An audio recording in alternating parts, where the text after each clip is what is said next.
za privatnost ili možda o privatnosti, gospođom Anom Brian Nougrères.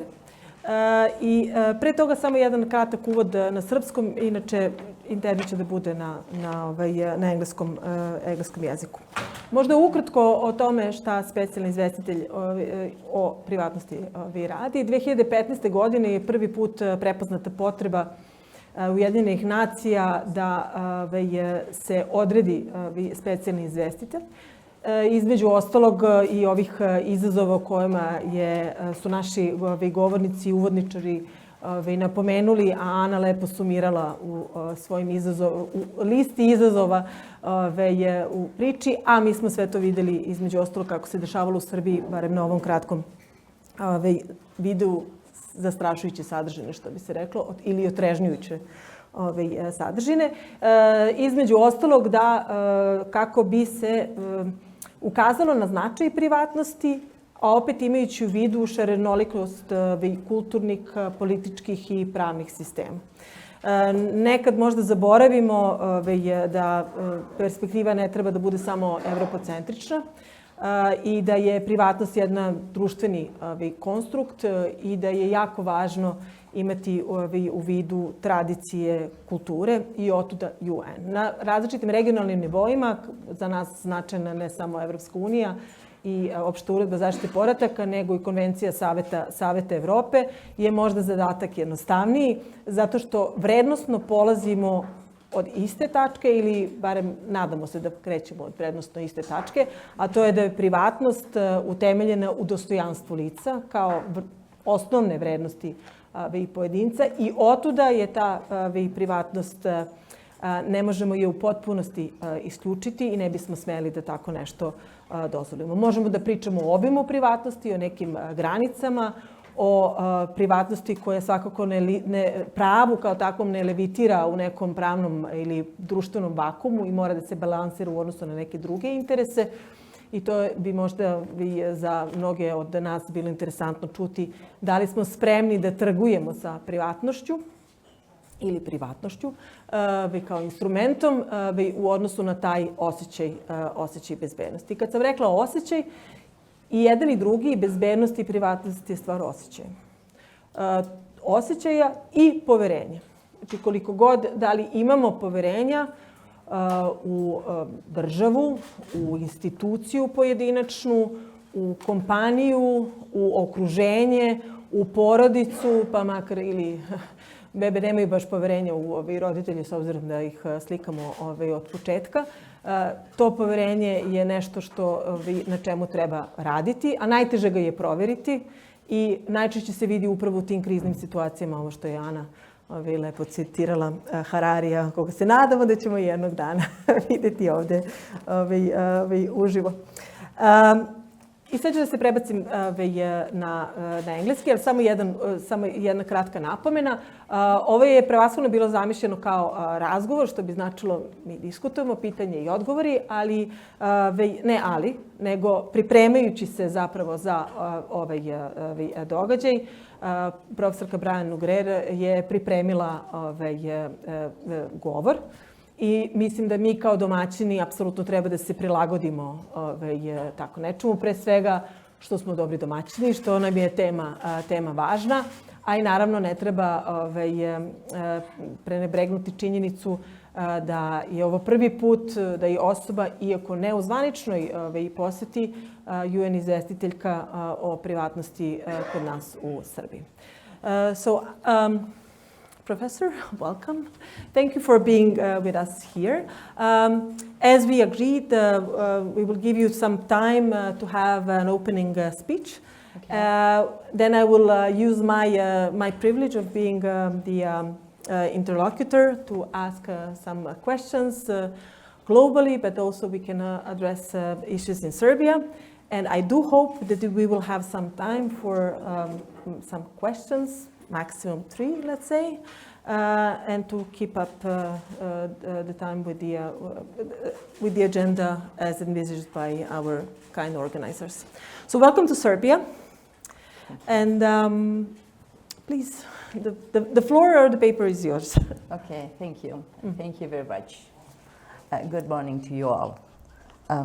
distinguished guests, members of the diplomatic corps, representatives of the legal community and defenders of civil liberties. It is a profound honor to stand before you today at the 2026 Partners Serbia Privacy Week. And it is the highest honor to share this instance with Nevena.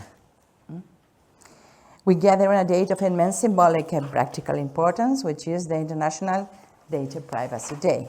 I must begin by expressing my deepest gratitude to Partners for Democratic Change Serbia for their tireless leadership in convening this forum, and for all of those who participated in this making it possible for me to be here with you today.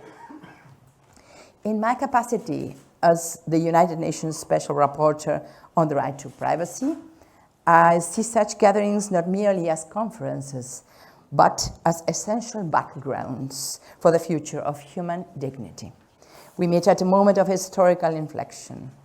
For decades, the international community treated privacy as a secondary liberty, a quiet right that existed in the shadow of more visible freedoms. Today, we must confront a harsh reality. We are in the midst of a global privacy crisis. This crisis appears not as a single event. It is a systemic erosion of the boundary between the individual and the state. As you know, privacy is the oxygen of a free society. It is where we develop our thoughts, our identities, and our dissent. When privacy is breached, the very architecture of democracy begins to crumble. The nature of this crisis has evolved from the passive collection of metadata to the total digital penetration of our human experience. We are no longer discussing mere data protection in the bureaucratic sense. We are discussing the weaponization of our most intimate tools. So now we are witnessing the deployment of spyware, especially tools like Pegasus or Novaspy, that can secretly transform a mobile phone on a personal computer into a 24-hour surveillance device. This technology grants an operator complete access to every photograph, every encrypted message, every contact, and every location finger, often without a shred of judicial oversight or the user's knowledge. This is not targeted surveillance in the traditional legal sense. It is a digital autopsy of a person's life performed in real time. Where journalists, human rights defenders, and lawyers, the very watchdogs of our society, are targeted, the interference does not just breach regulations regarding private life. It strikes at the heart of freedom of expression and in the integrity of the legal profession. As we begin this Privacy Week, we must ask ourselves, can a democracy survive if its citizens believe they are being constantly watched by an invisible eye? If our answer is no, then our mission this week is clear. We must move beyond the rhetoric of balancing security and privacy. We must reassert that privacy and security must work together. Throughout my address today, I will draw upon international legal developments and my mandate's ongoing dialogue with the government of Serbia to outline a path toward transparency, accountability, and the innovation in digital privacy. The crisis is global, but every solution must be rooted in the local courageous work of organizations like yours. Let us begin then this journey with the urgency that the moment demands. In the current landscape of international human rights, we are observing a profound and necessary evolution on how we define the boundaries of the personal sphere. We are no longer merely discussing the physical integrity of a home or the confidentiality of a paper letter. We are witnessing a transition towards the recognition of an intimate, virtual space where our personal data, our professional secrets, and our most private thoughts now reside.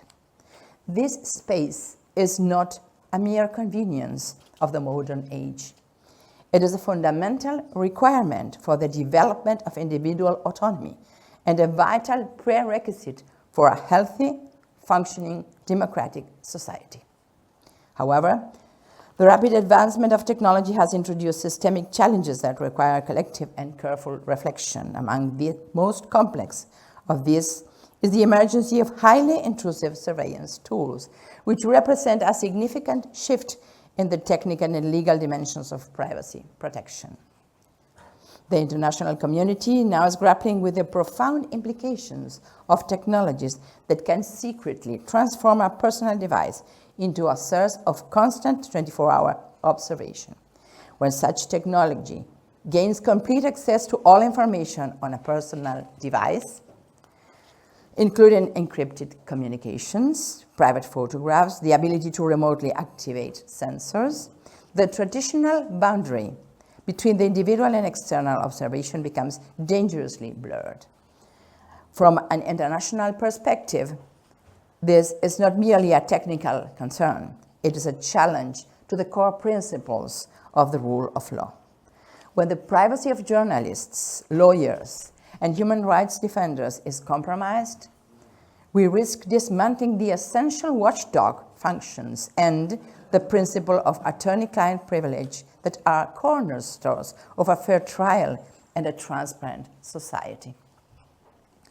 The legal questions currently being posed to the parties in these international cases serve as an invitation for all nations to reflect on their own frameworks. We must ask ourselves whether our domestic protections have kept pace with the reality that a digital infection can bypass the very encryption and password we rely on for safety. This state of perpetual vulnerability suggests that the right to privacy can no longer be viewed as a passive right to be left alone, but as an active space that must be vigorously defended through positive state obligations. International human rights law is clear. States have a duty not only to refrain from unlawful interference, but also to protect their citizens from such intrusions and to ensure that effective domestic remedies are available to anyone who believes their rights have been violated.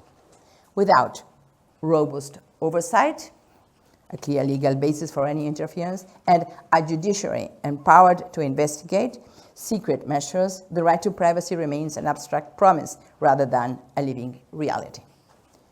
I insist, as we navigate this Privacy Week, let us view these challenges not as points of conflict, but as opportunities to strengthen the democratic resilience of our institutions. Our task is to restore privacy in digital terms, ensuring that in our drive for technological progress, we do not lose the essential human space required for free thought and for democratic participation. As we move from global trends to the specific regional context, it is essential to reflect on the vital role that a secure and transparent environment plays in the health of any democratic society. The relationship between a state's administrative oversight and the individual's right to privacy is one of the most delicate balances in modern governance. It is a relationship that must be rooted in mutual trust and guided by the principles of legality, necessity, and proportionality. In our ongoing dialogue with the Republic of Serbia, my mandate has focused on the importance of ensuring that institutional procedures, particularly those related to financial and administrative oversight, remain fully aligned with international human rights standards. We have observed, for instance, the implementation of broad data requests involving the personal and the financial records of individuals engaged in public interest work. From an international perspective, such measures highlight the need for robust procedural safeguards to ensure that legitimate state functions, such as the prevention of financial crimes, do not inadvertently create a chilling effect on the vibrant participation of civil society. Furthermore, the integrity of digital privacy of organizations is paramount. Specific operational instances, such as the detailed examination of internal documentation and the presence of law enforcement within civic spaces, provide an opportunity for us to reflect on the importance of independent judicial oversight. It is our view that transparency in these processes is not merely a legal requirement, but a fundamental tool for maintaining public confidence in the rule of law.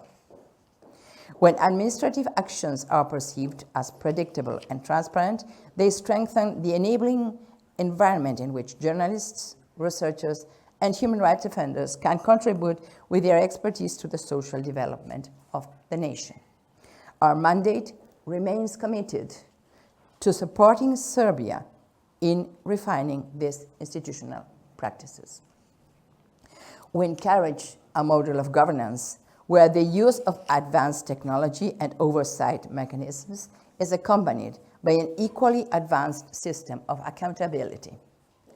By fostering an environment where every citizen and every organization feels that their private sphere is respected and protected by the law, we build a foundation for a resilient and inclusive democracy. The goal of our mission is then to move forward towards a future where security and privacy are not seen as competing interests, but as complementary pillars that uphold the dignity of every individual. It is through this constructive and respectful dialogue between the state and its citizens that we can truly safeguard the future of the digital self. If we are referring to academic freedom, we need to say that the pursuit of knowledge and the development of civic identity find their most vital home within the academic community. The university is more than an institution for higher learning. It is a sacred space for intellectual growth and a laboratory for democracy, where the next generation of thinkers, leaders, and citizens learn to engage with the world. To fulfill this essential mission, the academic environment requires a profound degree of institutional autonomy and a guarantee that the digital self of its members remains inviolate. We consider the protection of student and faculty communications to be a critical component of this freedom. When we observe reports regarding the monitoring of private digital conversations or the surveillance of academic plenums, we are reminded that the right to free inquiry depends on the certainty that one's thoughts and discussions remain private until they are ready to be shared. From a human rights perspective, the digital privacy of students is not merely a technical safeguard. It is the protection of the formative space necessary for the exercise of all fundamental freedoms. Furthermore, the methods used to manage public expression within the vicinity of academic institutions merit our careful consideration. The reported deployment of advanced technologies, including those designed for surveillance of the management of assemblies, highlights the need for a dialogue on transparency and on accountability. It is our view that the use of such tools must always be guided by the highest international standards to ensure that they do not inadvertently create a climate of apprehension that might discourage the vibrant participation of young citizens in the conduct of public affairs. We must believe that the strength of a nation's democracy is reflected in the safety and autonomy of its universities. That is why we encourage all authorities to view the academic community as a partner in social progress and to ensure that the measures taken to maintain security are always commensurate with the preservation of a safe and enabling environment for peaceful expression. We need to all understand that by safeguarding the privacy of our students and the independence of our academic leaders, we are investing in the very future of the rule of law. Our mandate remains at the disposal of both the academic community and the state to facilitate a transition, and of course, to all of you, toward a more transparent and protected digital landscape. Let us work together then to ensure that the university remains a place of inspiration, where the only thing that is monitored is the progress of human thought toward a more just and inclusive future. So, as we conclude our reflections, it is necessary to consider the essential role of dialogue in maintaining the resilience of our democratic institutions. We must appreciate the official efforts made by states to engage with international human rights mechanisms. In the regional context, we acknowledge the formal contributions provided by the authorities, which reaffirm a commitment to a democratic environment and the existence of established legislative frameworks. These institutional structures, including ministries dedicated to human rights and specialized social dialogue forums, are the foundations upon which a culture of transparency can be built. However, the true strength of any legal framework lies in its dynamic and ongoing engagement with emerging challenges. Credibility within the international human rights system is fostered through a consistent and comprehensive exchange of information. Every communication and every formal inquiry can be seen as an opportunity for mutual growth and clarification. It is through the timely and detailed response to documented concerns that a state demonstrates its genuine willingness to align its operational realities with its highest constitutional promises. We believe that the way forward is paved with active listening and transparent reform.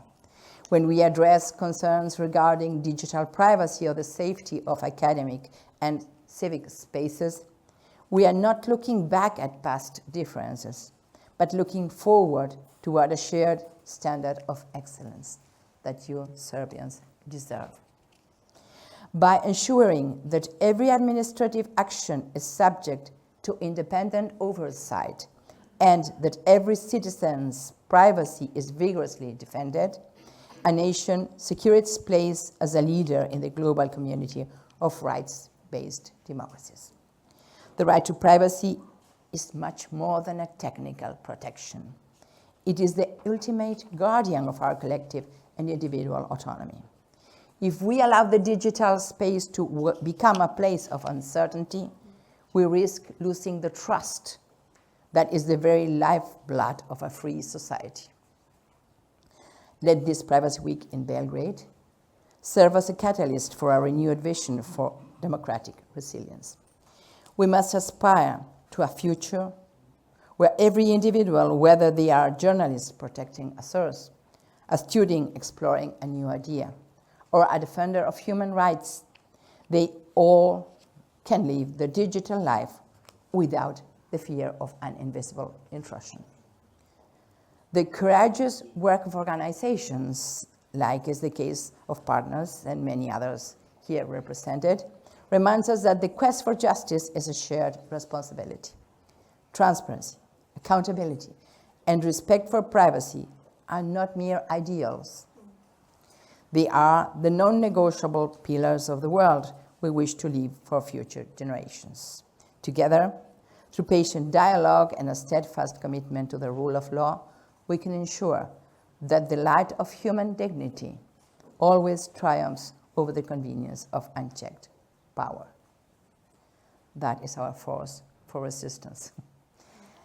Thank you then for your commitment to this vital mission, and I look forward to our shared work ahead. Thank you once more. Thank you, Professor.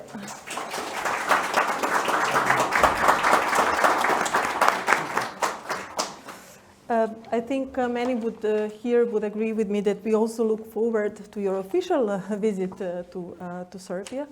And we would appreciate fact-finding mission and perhaps some recommendation how to restore this right, the privacy. Anna mentioned at the beginning that 15 years ago we celebrated this day jointly with the Ministry of Interior. And we know by practice that the Ministry of Interior, goes without saying, I mean, worldwide is the one always thinking of how to collect more data under the excuse, pretext, and sometimes legitimate argument for safeguarding public security. So my question here, because I also don't want to abuse my position here and the fact that we are in Serbia, but trying to be more general, thinking of Serbian perspective, how do we restore it? How we restore the right, or at least improve it to the level as it used to be, or maybe even more when there's no dialogue between actors. So the stakeholder approach is not appreciated, to put it mildly. In your opinion, as the UN Special Rapporteur, working, I mean, elsewhere and having inputs from other continents and countries, cultures, how this trust and the idea of being together on the same task can be put in place? Well, I think you are in the correct way. I think multitasking work is essential. And I think looking for methods of dialogue is essential, bringing topics to the table, discussing them, and having them in your table of negotiations. I understand, of course, that you know the Serbian reality much more than I do. So I can speak in abstracts. I can speak in general considerations. But it is very difficult for me to be here, completely here, understanding all your method and all what you have done. I see that you've done a lot, but I don't see at this moment another way to work as that, to try, keep on trying to have them on your table of negotiations. That would be the essence. And then working in a multi-stakeholder approach, that would be the essence. So nothing that you did not say. So surveillance is definitely a challenge, as you mentioned also in your note, and we also heard it from the opening speeches. And sometimes we do feel like we are getting more and more used to it, but perhaps it's time to stop with this. Yeah. But then again, we are facing another challenges. We actually don't talk about them very much because we are focused on something that is ongoing in our yard, without maybe sometimes being blind to something that is coming. And last year, I wanted to say this year, but last year you presented the report on neurotechnology as a method using devices to collect our thoughts, and it's also some sort of like a contradictory statement. We often say that we don't understand the brain. This is the least explored human organ, and then again we are so eager to base our knowledge on the impulses that the brain is sending. And now we are learning actually the stomach is also the second brain, so we actually have no idea what to trust. But neurotechnology, to go back to this, to this is something that you dealt with last year, emphasizing that this reliance, this transparency, but also some rights should be important to be outspoken, to be articulated, maybe even in legislation. Could you share some of your thoughts on that? Yeah, I mainly understand that all what happens in our neural system is very important. It is happening in the essence of ourselves. And on one side I see that, and on the other side I see how our children use the Oculus, and they are giving a complete spontaneous register of how they act in front of different stimulations. So I think this is a good example to think about what might happen with that database, who's taking care of those databases that register the spontaneous reaction of our children, and what might happen when they get older, if they need to be manipulated by XX, how easy that would turn to be. So that shows us that there is a great risk on that. I mean, in privacy affairs, we are always working with the risk and how to prevent it. So as a way of looking for remedies, we need to have some sort of rules, let's say regulations, let's say guidelines. We need something to guide how that databases are going to be organized, how they're going to be supervised, and also how the data is going to be collected. It's our children. Who gives the consent? Is it contract enough? There are lots of things to think about. So what I propose is to create the status of a sensitive data, a very sensitive, specially sensitive data for this information, for this personal information. But also, even though we think of this is advanced technology that we are using and maybe using even more frequently, but it reminds us of the core values of privacy, in the sense of this right that was articulated as mental privacy, but at the same time, it's a reminder that privacy is instrumental. And that in order to enjoy our privacy and express ourselves freely, who knows how many times we were on not good grounds on ourselves as well, thinking of very difficult thoughts or even thoughts that we are ashamed of, but those thoughts were actually just challenging us, to giving us an opportunity to reevaluate our values and still do something else. So this neurotechnology that may be used for preventing crimes or preventing some behavior could actually have an effect, not only of chilling effects, but also of us being uniform and being alike. And nobody would like that. We would like still to be different. Otherwise, we wouldn't have those distinguished scientists that we had, but they were rebellious at their early stage, or still are. Yes, you're right. Yes, you're right. That's why what we propose in the now, in this moment, is to sit down and discuss about it, to come to terms on a definition of what is it we are protecting, what are neuro rights, and then to see how we can instrument them so that they don't produce a harm.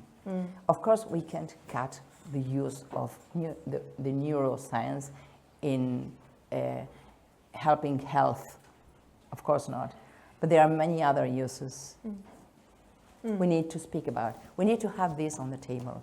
We need to bring this to the tables, to the working tables of politicians, so that something happens about that. So we know for sure that one perspective is not good enough, not even two perspectives, especially when we talk about the not only abstract concepts, but also issues or even activities that will affect all, also, as you said, in good or bad ways. But I'll try to move from neurotechnology, but stay there as a concept. You mentioned dialogue and thinking of standards. How attentive, and this is also trying to envisage how attentive the government here would be, but how attentive governments are when you speak to them, when you convey your message, when you do your country reports.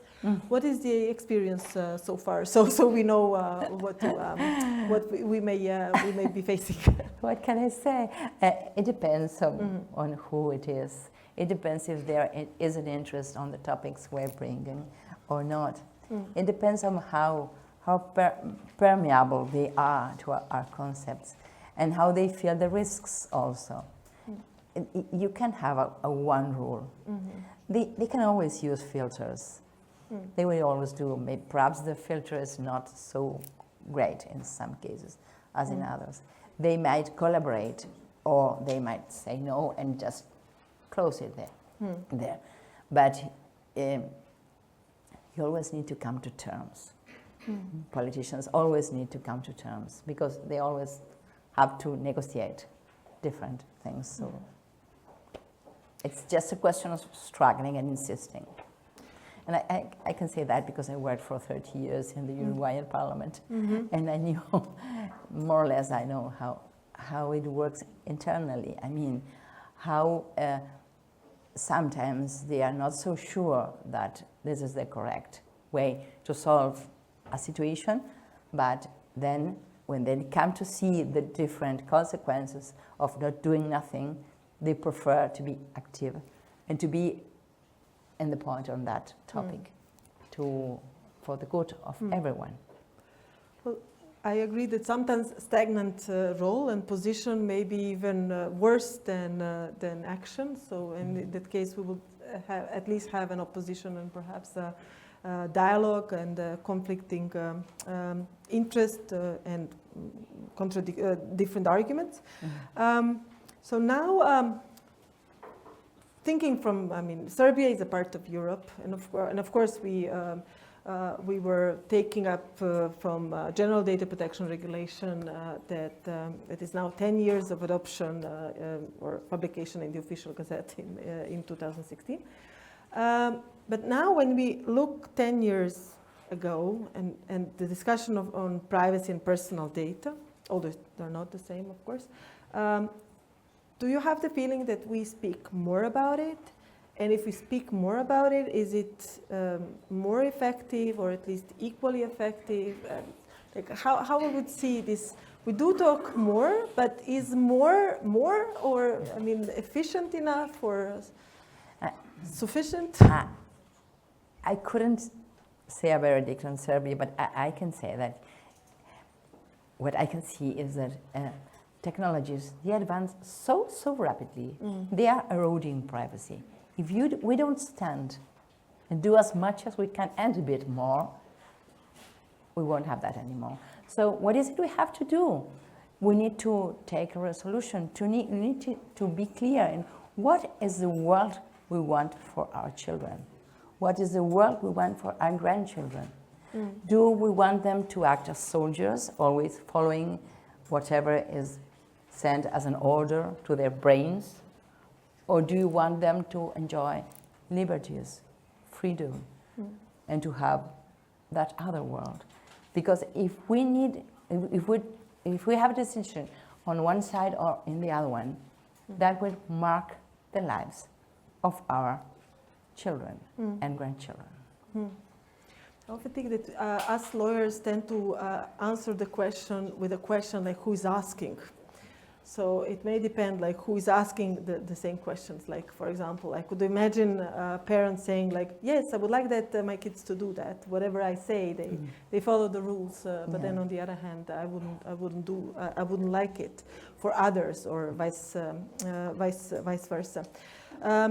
We think also, when we talk about privacy, we tend to focus on national countries or maybe regions. But we now see that international organizations in general also processing personal data, and they're very important actors when it comes to privacy, respect, or maybe even crossing the boundaries. And last year it was the 10th anniversary of publishing a first ever guidebook on data protection and humanitarian action. And it seems that we definitely need it because, as you rightly put, what we want to leave to our children or whoever comes after us.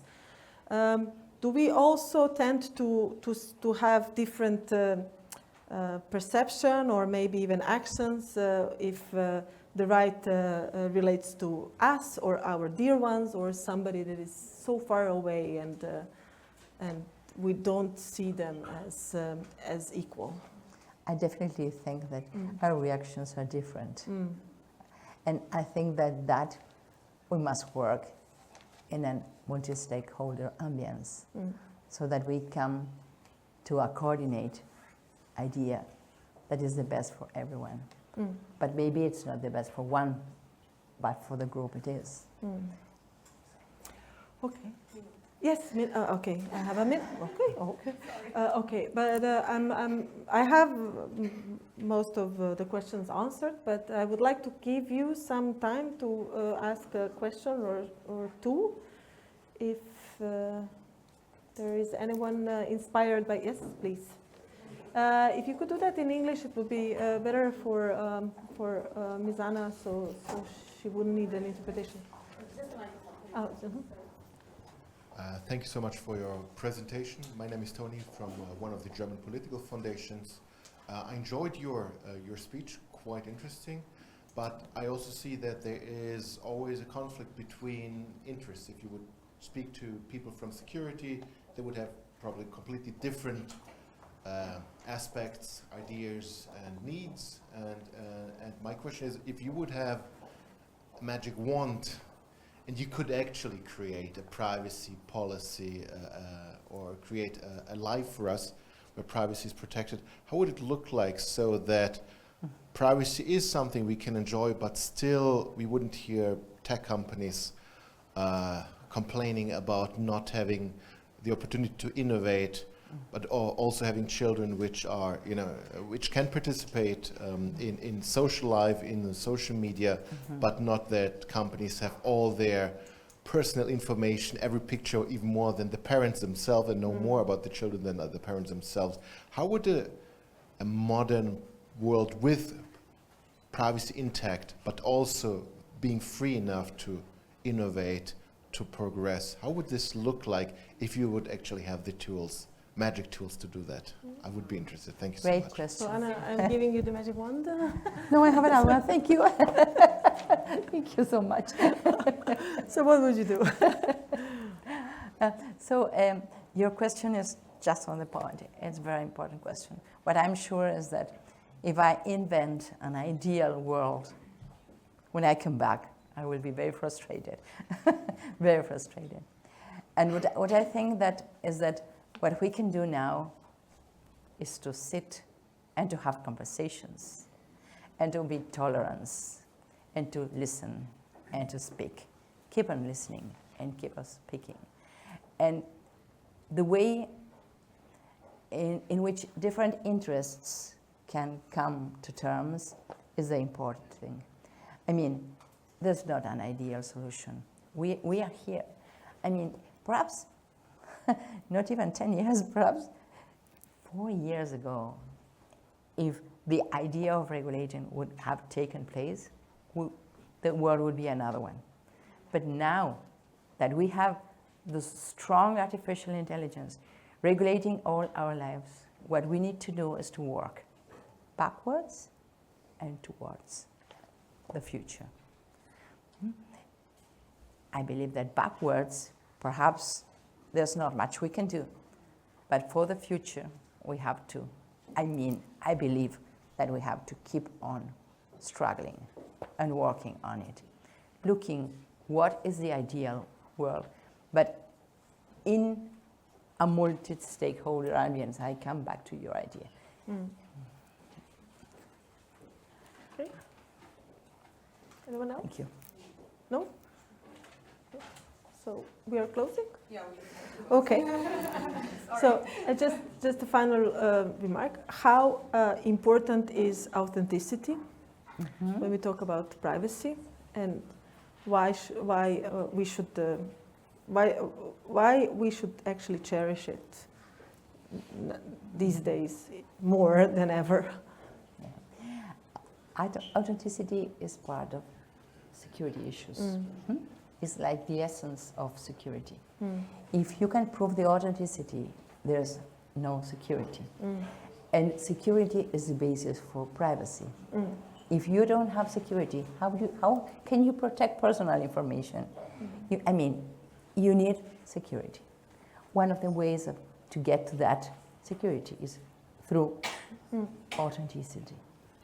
looking for the means, and in that specific point, we have to rely on tech. We rely a lot in tech. That's a bit different of other issues that are as important as authenticity. But they should start thinking like with no business, no more business as usual. Yeah. And Of course, to be I able agree. to find their fulfillment of their lucrative interest without intruding privacy Yes. to this extent. Okay, we are closing this speech. Anna, I'm at liberty to say that you will be around, so people Yeah, of may course. ask you Yeah, of course. for some personal insight, not being quoted later on. Thank you very much. We now have, I'll leave it to Natalia.